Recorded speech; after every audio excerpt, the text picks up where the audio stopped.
మహాదేవుడును మన రక్షకుడునైన యేసుక్రీస్తు ప్రశస్తమైన నామంలో మీ అందరికీ నా హృదయపూర్వక వందనాలు తెలియచేస్తూ ఉన్నాను. మనం మత్తయి సువార్త 6వ అధ్యాయం 34వ వచనాన్ని చదువుకున్నట్లయితే, రేపటిని గురించి చింతింపకుడి, రేపటి దినము దాని సంగతులను గూర్చి చింతించును, ఏ నాటికి కీడు ఆ నాటికి చాలును అంటాడు. మనం రేపు అన్నది మనది కాదు అనే విషయాన్ని ఈ రోజున మనం గుర్తించాలి. ఎందుకంటే పరిస్థితులు ఎప్పుడూ ఒకేలా ఉండవు, కానీ అది తారుమారైపోతూ ఉంటాయి. కొన్నిసార్లు బళ్ళు వాడలుగాను, వాడలు బళ్ళుగాను మారిపోయేటటువంటి అవకాశాలు ఉంటాయి. మనం చాలా జాగ్రత్తగా ఆలోచన చేస్తే, ఒక 3 సంవత్సరాల కిందట వచ్చిన కరోనా అనేక పరిస్థితులను మార్చివేసింది. చాలామంది దీనులుగా, దరిద్రులుగా ఉన్నవారు అత్యంత ధనవంతులుగా మారిపోయారు. మరికొంచెం మంది అత్యంత ధనవంతులుగా ఉన్నవారు దరిద్రులుగా మారిపోయారు. మా చిన్నతనంలో ఎవరైనా వంటలు చేయడము, వండడం అనే పనిని కలిగి ఉంటే వారిని ఎంత నీచంగా చూసేవారు అంటే, ఆడ కాపట్లోడా, కప్పులు తీసుకునేవాడా అన్నట్లుగా మాట్లాడేవారు. కానీ కొన్ని సంవత్సరాల కిందట నుండి ప్రతి దానికి కార్యక్రమాలు చేయడం ప్రారంభించారు. అంటే పుట్టినరోజులని, పెళ్లి రోజులని, సవత్తబంతులని, ఇలాగా మాట్లాడితే అనేకమైనటువంటి ఈ శుభకార్యాలను చేస్తూ ఉంటే, ఈ రోజున వంటలు చేసే వారి యొక్క జీతం ఉద్యోగస్తుని యొక్క జీతము కంటే సమానంగా వారు ముందుకు కొనసాగుతూ ఉన్నారు. అలాగే కరోనా కంటే ముందుగా స్థలాల మీద చాలామంది పెట్టుబడులు పెట్టారు. ఎందుకంటే 4 సంవత్సరాలలో రెట్టింపుకు రెట్టింపు 5 లక్షలు పెట్టి కొన్న స్థలం 10 లక్షలుగా, 10 లక్షలు పెట్టి కొన్న స్థలం 20 లక్షలుగా, అంటే ₹2 వడ్డీ కాడికి. అది వడ్డీకి ఇస్తే డబ్బులు వస్తాయో రావో తెలియదు, కానీ స్థలం మీద పెడితే వడ్డీలతో సహా మన చేతికి వస్తాయి అని ప్రజలు చాలామంది సైట్లను కొనుక్కుని ఉంచుకున్నారు. కానీ కొన్ని సంవత్సరాలుగా రియల్ ఎస్టేట్ వ్యాపారం పడిపోయి, ఒక 4-5 సంవత్సరాల కిందట ఏ రేట్ అయితే భూమి విలువ పలికిందో అంత రేటులోనే ఇప్పటికీ కొనసాగుతూ ఉంది. కనుక రేపు అన్నది ఏం జరుగుద్దో మనకు తెలియదు. కనుక రేపటిని గురించి మనం ఎలా ఆలోచన చేయాలో బైబిల్ గ్రంథంలోని కొన్ని విషయాలు మనం చూస్తే, మత్తయి సువార్త 6వ అధ్యాయం 34వ వచనంలో రేపటిని గురించి చింతింపకుడి అన్నాడు. అంటే రేపటిని గురించి ఎందుకు చింతింపకూడదు అంటే, దేవుని వాక్యం ఏమని సెలవిస్తుంది అంటే, రేపు అనేది మనది కాదు, రేపు ఏం జరుగుద్దో తెలియదు గనక రేపటిని గురించి మీరు ఏ మాత్రం కూడా చింతించవద్దు అంటాడు. మా చిన్నప్పుడు పెద్దలైనటువంటి వారు రేపటిని గురించి ఎవరైతే చింతను, బెంగను, విచారాలను కలిగి ఉన్నారో వారిని గురించి ఒక కథ చెప్తూ ఉండేవారు. ఒక రోజున ఒక జమీందారు గారు తన దగ్గర పనిచేస్తున్న దాసదాసీలు సమృద్ధిగా నీరు త్రాగాలి అని ఒక పెద్ద బావిని తవ్వించడానికి పనులు ప్రారంభించారు. వెంటనే చాలామంది కూలివారు ఆ బావిని త్రవ్వుతూ ఉండగా ఇంటిలో ఉన్న ఒక పని అమ్మాయి వచ్చి, అయ్యగారు ఏం చేయిస్తున్నారు అని అడిగింది. అమ్మ, మన ఇంట్లో వాళ్ళందరూ వారి అవసరాలు తీర్చుకోవడానికి సమృద్ధిగా మంచినీరు త్రాగునట్లు బావిని త్రవ్విస్తున్నాను అన్నాడు. అయితే అమ్మాయి పరుగున ఆ ఇంట్లోనికి వెళ్ళిపోయింది. బోరున ఏడుస్తూ ఉంది. వెంటనే ఆ ఇంట్లో జమీందారు గారి భార్య అడుగుతుంది, అమ్మ ఏమైంది, నీకేదైనా బాధ లేక ఇంట్లో ఏదైనా సమస్య, మాతో చెప్పు, మేము మీకు సహాయం చేస్తాము అంటే ఇంకా గట్టిగా ఏడుస్తుంది. ఈలోగా జమీందారు గారు కూడా వచ్చారు. అమ్మ ఏమైందో చెప్పు అంటే అంటుంది, అయ్యగారు నాకు రేపో మాపో పెళ్ళవుద్ది కదండి, పెళ్ళైన తర్వాత పాపో బాబో పుడతాడు కదండి, అప్పుడు ఆ పాప బాబు ఆడుకుంటానికి వెళ్ళి నూతులో పడిపోతారేమో అని నాకు భయం వేస్తుంది అని అడగడం ప్రారంభించిందండి. అంటే ఇంకా పెళ్ళి కాలేదు, పిల్లలు పుట్టలేదు, పుట్టిన పిల్లోడికి ఏదో ప్రమాదం సంభవిస్తుంది అని ఏడవడం అది అర్థము లేనటువంటి విషయం. ఈ రోజున చాలామంది వృద్ధాప్యంలోనికి వచ్చిన ముసలివారు, భవిష్యత్తులో మాకు ఎవరు సహాయం చేస్తారు, ఎవరు మాకు ఆహారం పెడతారు, ఎవరు వస్త్రాలు ఇస్తారు, ఎవరు మాకు నివాసం ఇస్తారు అని అనేక విధాలైనటువంటి చింతలు బెంగలతో వారి జీవితాన్ని కొనసాగిస్తూ ఉన్నారు. కానీ బైబిల్ గ్రంథం ఏమని సెలవిస్తుంది అంటే, రేపటిని గురించి మనం ఏ మాత్రము కూడా చింతింపకూడదని వాక్యం సెలవిస్తుంది. అంటే రేపటిని గురించి చింతించడము అనేది ఎలాంటిది అంటే, రేపటి భోజనం ఈరోజు చేయడంతోనే సమానమని ఒక పెద్ద ఆయన అన్నారు. అంటే రేపు ఆహారం దొరుకుతుందో దొరకదు అని ఈరోజే రేపటి భోజనం కూడా మనం తినేస్తే మన కడుపు బాగా నిండిపోయి మనకి నొప్పి బాధ ప్రారంభమవుద్ది. అరిగితే పర్వాలేదు, కానీ అరగకపోతే చనిపోవలసిన పరిస్థితులు కూడా వస్తాయి. అంటే భూమి మీద అధికమైనటువంటి ప్రజలు ఆహారము దొరకక చనిపోయిన వారి కంటే తిన్నది అరగక చనిపోయిన వారే భూమి మీద ఎక్కువ అని వైద్యులు చెప్తూ ఉన్నారు. కనుక రేపటిని గురించి మనం చింతించడము అనేది ఎలాంటి ప్రయోజనాన్ని చేకూర్చదు.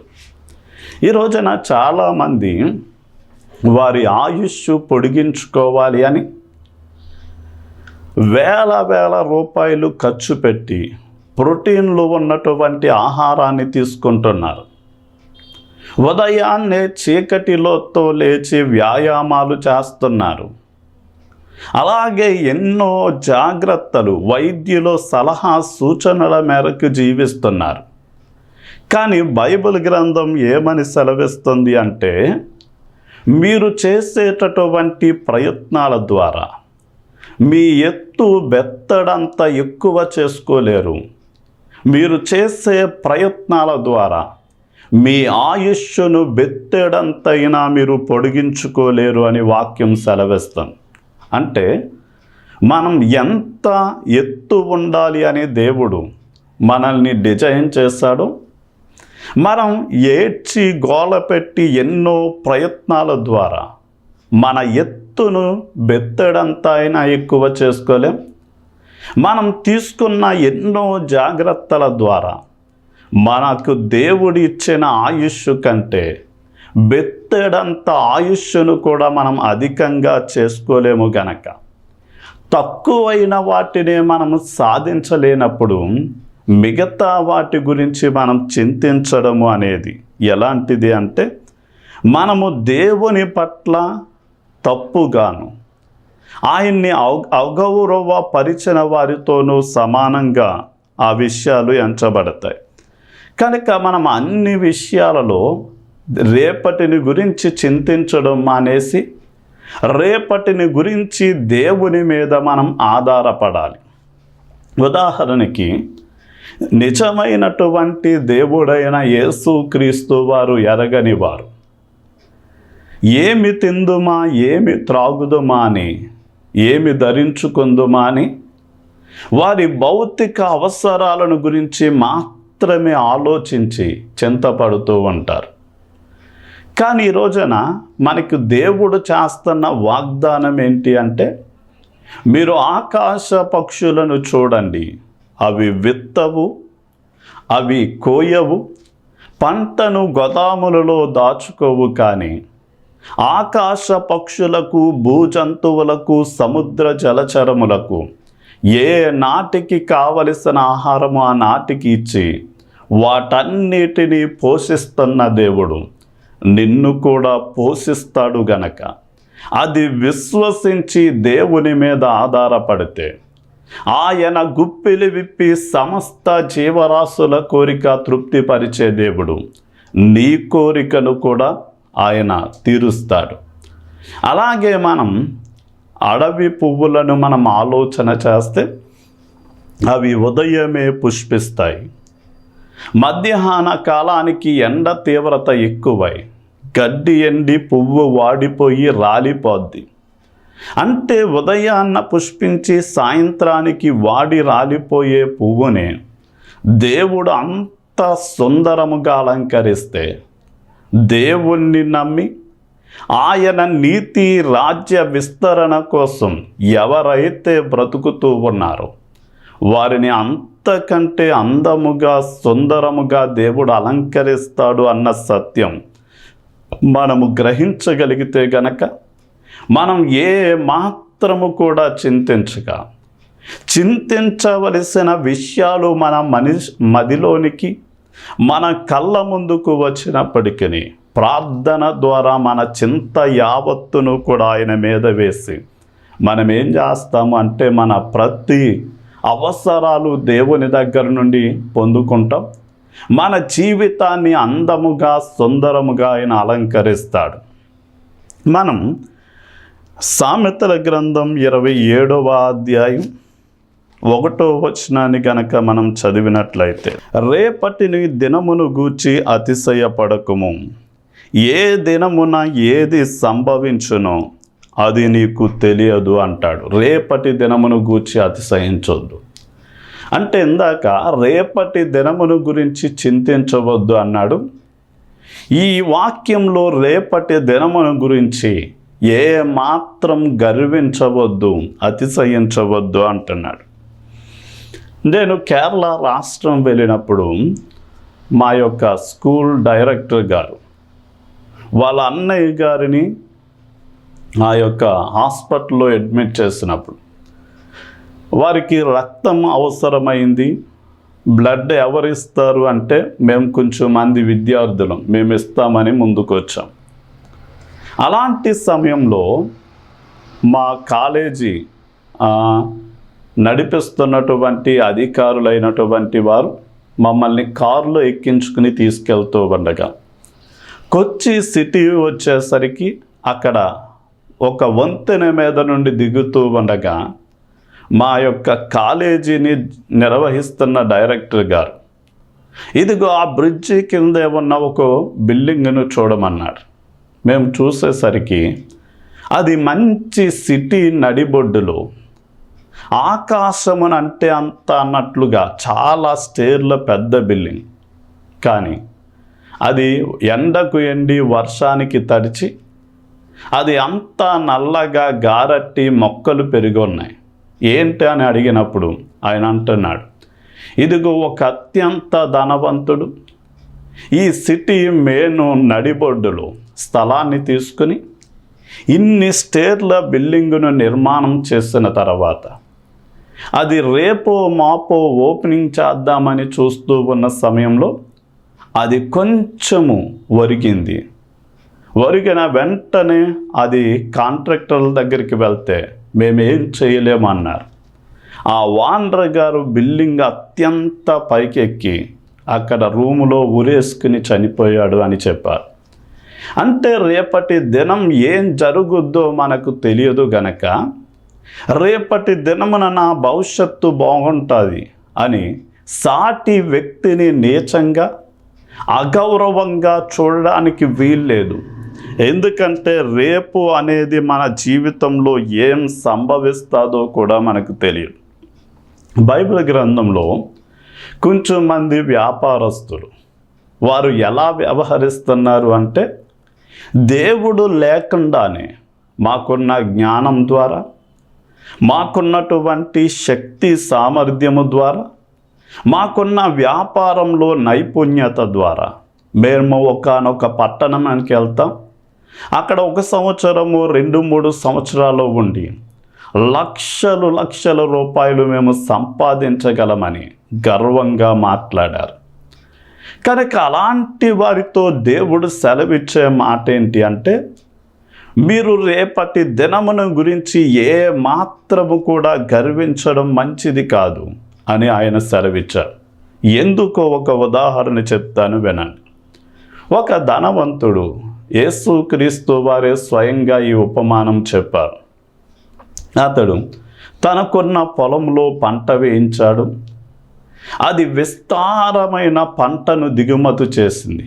అతడు అనుకున్నాడు, ఈ సంవత్సరం పండిన పంటను మనం శుభ్రం చేసి దాన్ని దాయాలి అంటే పాత గోదాములు ఏమీ సరిపోవని పాత వాటన్నిటినీ పడగొట్టించి కొత్త పెద్ద గోదాములను కట్టించి ఆ సరుకంతటిని కూడా ఒబ్బుడు చేయించి వాటన్నిటిని కూడా కొట్లలో నింపాడు.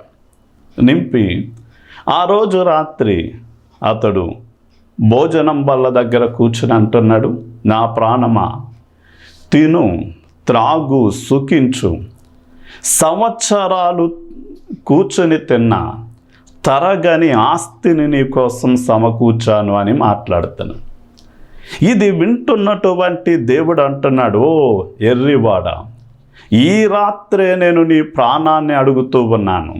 నీవు సంపాదించినది ఎవరి పాలవుద్దో నీకు తెలుసా అని తన ప్రాణాన్ని తీసివేశాడు. అంటే ఈ రోజున మనం కూడా రేపటిని గురించి గర్వించి మనం గర్వంగా వ్యవహరిస్తే గనక రేపు అన్నది ఏం జరుగుద్దో తెలియదు గనక రేపటిని గురించి మనం ఏ మాత్రం కూడా అతిశయించడము అనేది మంచిది కాదు.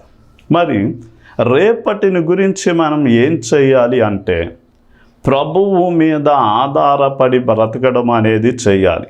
మనం యాకోబు పత్రిక 4వ అధ్యాయం 14-15 వచనాలు చూస్తే, రేపేమి సంభవించునో మీకు తెలియదు, మీ జీవం ఏ పాటిది, మీరు కొంతసేపు కనబడి అంతలో మాయమైపోయే ఆవిరి వంటి వారే కనుక ప్రభువు చిత్తమైతే మనము బ్రతికియుండి ఇది అది చేతుమని చెప్పుకొనవలెను అంటాడు.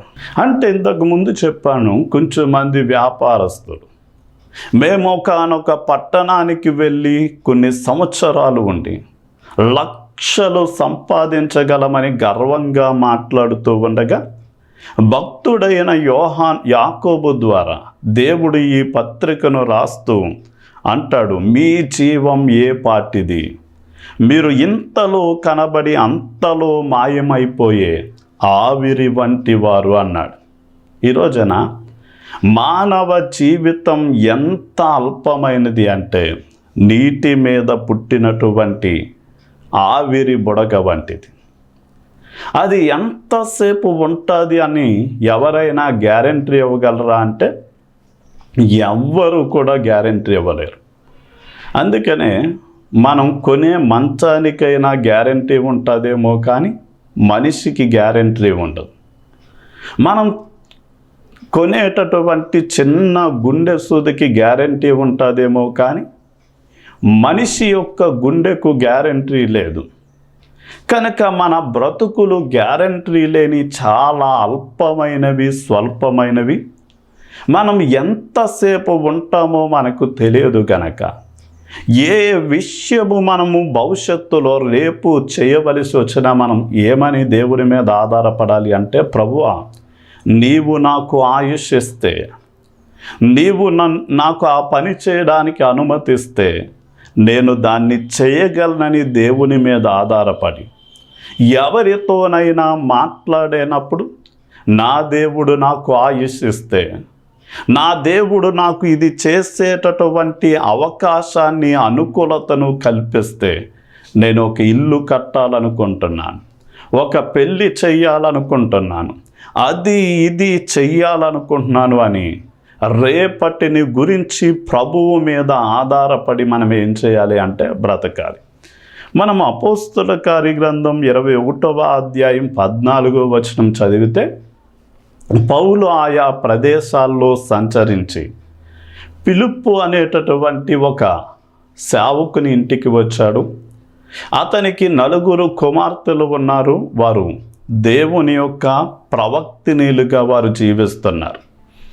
అదే సమయమందు అగబు అనే ఒక ప్రవక్త ఇంటికి వచ్చి పౌలు యొక్క రుమాలను తీసుకొని కాళ్ళు చేతులు కట్టుకుని, పౌలా, నీవు యెరూషలేముకు వెళ్ళాలనుకుంటున్నావు కదా, నీవు వెళ్తే గనక ఈ విధంగానే అధికారులు నిన్ను బంధించి చెరసాలలో వేస్తారు అన్నప్పుడు, పౌలేమో లేదు, నాకు ఎలాంటి పరిస్థితులు వచ్చినా నేను వెళ్తానని.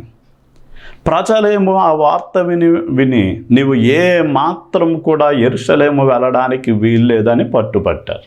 అప్పుడు పౌలు అంటాడు, నేను యెరూషలేములోనికి వెళ్ళి ప్రభువు నిమిత్తము చెరసాలలో బంధింపబడడానికే కాదు, అవసరమైతే చావడానికి కూడా నేను సిద్ధంగా ఉన్నాను, నన్ను వెళ్ళనివ్వండి అన్నాడు. అప్పుడు వాళ్ళు ఏం చేశారంటే ప్రార్థించి ప్రభువు చిత్తానికి తనను అప్పగించారు. ఈ రోజున మనము కూడా భవిష్యత్తును గురించి కొన్ని ఆలోచనలు, కొన్ని ఉద్దేశాలు, ప్రణాళికలు మనం కలిగి ఉంటాం. కలిగి ఉండి నా ఆలోచన, నా ఉద్దేశాలు, నా కోరికలు, నా ప్రణాళికలు నెరవేరాలి అని ఏ మాత్రము అనుకోక, దేవుని యొక్క చిత్తము, దేవుని ఉద్దేశాలు, దేవుని ప్రణాళికలు దేవుడు మన ద్వారా నెరవేర్చుకున్నట్లు మన దేహాన్ని సజీవ యాగంగా దేవునికి సమర్పించినప్పుడు ఆయన ఆత్మ మనలోనికి వచ్చి మనలో నింపబడి మనల్ని ఆయన స్వాధీనంలోనికి తీసుకొని మన ద్వారా ఆయన చిత్తము, ఆయన ఉద్దేశాలు జరిగించుకోవడానికి మనల్ని వినియోగించుకుంటాడు. కనుక రేపు అనే దానిని గురించి సేవకుడైనా విశ్వాసులైనా కానీ ఎలా ఉండాలి అంటే చింతించడానికి వీల్లేదు, గర్వించడానికి వీల్లేదు. రేపటి దినమును గురించి అన్ని విషయాలలో ప్రభువు మీద ఆధారపడి మనము బ్రతకాలి. ఒక రోజున గ్రీసు దేశాన్ని ఏలుబడి చేస్తున్నటువంటి ఆర్కియాస్ అనేటటువంటి ఒక మహా గొప్ప రాజు తన జీవిత కాలం అంతా ఎలా జీవిస్తూ వచ్చాడు అంటే, ఆ రాజ్యం మీద పన్నుల ద్వారా వచ్చిన ఆదాయాన్ని ప్రతిరోజు స్నేహితులతో కలిసి తిని త్రాగుతూ విందులు చేసుకుంటూ జలసాలకే ధనమంతా ఖర్చు పెట్టేస్తున్నాడు. అలాంటి సమయంలో ఇది చూసినటువంటి ప్రజలు, ఈ రాజు ఉన్నంతసేపు మన దేశం బాగుపడదు, ఏదేమైనా సరే ఈ రాజును చంపేయాలి అని కొంచెం మంది కుట్ర చేశారు. చేసిన సమయంలో ఈ విషయం ప్రక్కనే ఉన్నటువంటి ఒక రాజుకు ఆ విషయం తెలిసింది. ఈ ఆర్కియాస్ అతనికి స్నేహితుడు కనుక వెంటనే అతడు ఒక ఉత్తరం మీద ఈ విషయాలన్నీ రాసి ఒక సైనికునికి ఇచ్చి పంపించాడు. ఇదిగో, ఈ రాత్రే నీ మీద కుట్ర జరగబోతుంది, నీ ప్రాణాన్ని రక్షించుకోమని ఆ ఉత్తరంలో. ఈ సైనికుడు ఉత్తరం తీసుకుని వచ్చేసరికి ఆర్కియాస్ తన యొక్క స్నేహితులతో కలిసి తింటూ త్రాగుతూ రికార్డ్ డ్యాన్సులు అన్నట్లుగా జలసాగా ఉంటూ ఉన్న సమయంలో ఈ యొక్క సైనికుడు, ఇదిగో ఇది రాజుగారికి అత్యవసరంగా అందవలసిన ఉత్తరం అంటే అతనిని రాజు దగ్గరికి తీసుకెళ్లారు. రాజా, ఇది చాలా ప్రమాదం నీ మీద పొంచి ఉంది కనుక ఇదిగో ఈ ఉత్తరం నీ స్నేహితుడు పంపించాడు, నీవు వెంటనే జాగ్రత్త పడు అంటే, అప్పటికే పేకల దాకా మద్యము సేవించి ఉన్నటువంటి ఆ రాజు, ఆహాహా, నాకు ప్రమాదమా, రేపు చూద్దాములే అని ప్రక్కన పెట్టేశాడు. వెంటనే అతని ఆ రాత్రే దాడి జరిగింది. ఆ దుండగులు అతన్ని హతమార్చారు. రేపు అనేది అతని జీవితంలో రాకుండా అయిపోయింది. ఈ రోజున దేవుని కోసం ఏదైనా ఇవ్వాలి, దేవుని కోసం ఏదైనా చెయ్యాలి అనుకున్నప్పుడు రేపు మాపు చేద్దాము అంటే ఆ రేపు మాపు అనే రోజు నీకు రాకపోతే నీ జీవితం అది అంటే నీకు సంతోషం లేనిదిగా, అది నీకు ఇవ్వబడినటువంటి పనికి న్యాయం చేయలేని వ్యక్తిగా నువ్వు ఉంటావు. అందుకని రేపు మాపు అనే విషయాన్ని ప్రక్కన పెట్టి ఏం చేయాలి అంటే ఈరోజే మిక్కిలి అనుకూలమైన సమయం అని దేవుడు ఇచ్చినటువంటి పనిని చేయడానికి మీరు ముందుకు రావాలి అని కోరుతూ నా మాటలను ముగిస్తున్నాను. ప్రార్థన చేద్దాం. తండ్రి, నీకే వందనాలు, స్తుతులు చెల్లిస్తున్నాం. ఈ మాటలు ఎందరైతే వింటూ ఉన్నారు, రేపటి దినమున మా పరిస్థితి ఏమవుద్ది, మమ్మల్ని ఎవరు చూస్తారని నీ బిడ్డలు చింతిస్తూ ఉంటే నాయన, నీవు వారితో సూటిగా స్పష్టంగా మాట్లాడుతూ ఉన్నావు. ఇదిగో ఆకాశ పక్షులను పోషించినట్లుగా మిమ్మల్ని పోషిస్తాను అని, అడవి పువ్వులను అలంకరించినట్లుగా మీ జీవితాలను అందంగా సుందరంగా అలంకరిస్తానని నీవు మాట్లాడుతూ ఉండగా, రేపటిని గురించి ఎలాంటి చింత బెంగ ఉన్నా నాయన నీవు దాన్ని తొలగించి నీ బిడ్డలు నీ మీద ఆధారపడుతూ ఉండగానే సమయోచితమైన సహాయము వారికి అందించి వారిని ఆ చింత బెంగల నుండి విడిపించి ప్రతి అవసరాలు నీవు తీరుస్తావని నమ్మి బ్రతకడానికి సహాయం చేయి. అలాగే రేపటి దినమున ఏదో కలుగుద్ది అని ఎవరిని కూడా వారు నీచంగా తృణీకరించకుండా నాయన వారు జాగ్రత్త పడినట్లు మీరు సహాయం చేయండి. ఎందుకంటే రేపు ఎలాంటి పరిస్థితులు సంభవిస్తాయో తెలియదు గనక నాయన నిన్ను నమ్మిన బిడ్డలు గర్వంగా అతిశయంగా వ్యవహరించకుండా నాయన ఇంతలో కనబడి అంతలో మాయమైపోయే ఆవిరి వంటి వారము గనక రేపటిని గురించి నీవు మాకు సహాయం చేస్తే, నీవు మా ఆయుష్ను పొడిగిస్తే, నీవు ఆ పని ఈ పని చేయడానికి అనుమతిస్తే మేము చెయ్యగలమని ప్రతి విషయంలో నీ మీద ఆధారపడి బ్రతకడానికి సహాయం చేయి. అదే సమయమందు నీ పని విషయంలో ఏ విషయంలో కూడా నీ బిడ్డలు వాయిదా వేయకుండా నాయన నీ కోసం ఏమైతే చెయ్యాలనుకుంటున్నారో ఆ పనులు చేసి ముగించి ఈ భూమి మీద నిన్ను మహిమపరచడానికి, సంతోషపరచడానికి, నీ నామం హెచ్చించడానికి నీ బిడ్డలకు సహాయం చేయమని యేసు నామంలో అడిగి వేడుకుంటున్నాం తండ్రి. ఆమేన్. దేవుని పనిని మీరు చేయండి, దేవుడు మీ పనిని చేస్తారు. దేవుని మందిరాన్ని మీరు కట్టండి, దేవుడు మీ ఇంటిని కడతాడు. దేవుని సేవలో ఉన్న అవసరాలను మీరు తీర్చండి, దేవుడు మీ అవసరాలను తీరుస్తాడు. వాయిస్ ఆఫ్ జీసస్ సేవ్స్ అనే ఈ భారభరితమైన టీవీ పరిచర్య యేసు క్రీస్తు వారి రాకడ వరకు కొనసాగునట్లు మీ వంతుగా స్పాన్సర్ చేయవలసిందిగా కోరుతూ ఉన్నాను. నెలకి 2,000 రూపాయలు, 3 నెలలకి 6,000 రూపాయలు, 6 నెలలకి 12,000 రూపాయలు ఖర్చు అవుతుంది. దేవుడు మిమ్మల్ని ప్రేరేపిస్తే మీరు మా పరిచర్యకు సపోర్ట్ చేయవలసిందిగా కోరుతూ ఉన్నాం. అత్తిలిలో ప్రేయర్ రూమ్ నిర్మాణం చేయాలని ఆశిస్తూ ఉన్నాం. దీనికి దాదాపుగా 50,000 రూపాయలు ఖర్చు అవుతుంది. కనుక దేవుడు మిమ్మల్ని ప్రేరేపిస్తే గనక ఈ ప్రేయర్ రూమ్ నిర్మాణం కోసం మీరు సహకరిస్తే మీ కుటుంబం, మీరు చేసే ఉద్యోగం, వ్యాపారం అన్ని ప్రయత్నాల్లో మీకు జయం కలగాలని ప్రార్థిస్తాం. రైలింగ్లో ప్రస్తుతం ఉన్న చిన్న మందిరం వచ్చిన విశ్వాసులకు సరిపోవటం లేదు. ఒక పెద్ద స్థలాన్ని తీసుకోవాలని ఆశపడుతూ ఉన్నాం. అయితే గజం 5,000 రూపాయల రేట్లో ఉంది. మీ వంతుగా దేవుడు మిమ్మల్ని ప్రేరేపిస్తే కొన్ని గజాల స్థలానికి మీరు స్పాన్సర్ చేయవలసిందిగా కోరుతూ ఉన్నాం.